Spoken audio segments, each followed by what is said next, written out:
جب کسی گھر میں فوتگی ہو جاتی ہے تو اعلان کے لیے مسجد میں جاتے ہیں، تو مسجد کے جو قاری صاحب، امام صاحب، وہ پریشان ہو جاتے ہیں کہ اب اعلان کس انداز میں کیا جائے، کیا یہ لفظ کہیں کہ قضائے الہی سے انتقال کر گیا، یا کہ یہ لفظ کہیں کہ رضائے الہی سے انتقال کر گیا۔ آج میں انشاءاللہ دونوں کے اندر فرق اور ہمیں کون سا لفظ بولنا چاہیے، کون سا لفظ بیسٹ ہے، یہ ہمیں اپنی اعلان کے اندر یا ہمیں کسی بھی فوتگی کے بارے میں لوگوں کو بتانے کے لیے کون سا لفظ استعمال کرنا چاہیے۔ دیکھیں، قضائے الہی کا مطلب ہے کہ اللہ کی فیصلے سے، اللہ کے فیصلے سے یہ شخص دنیا سے چلا گیا۔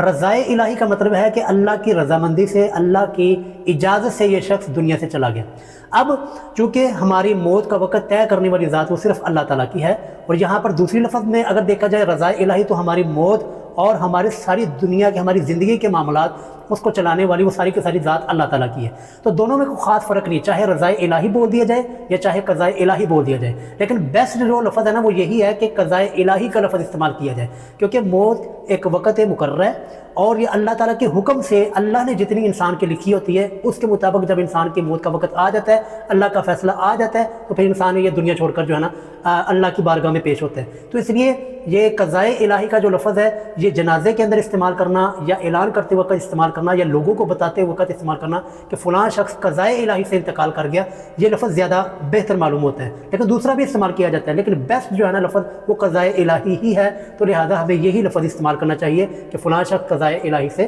انتقال کر گیا۔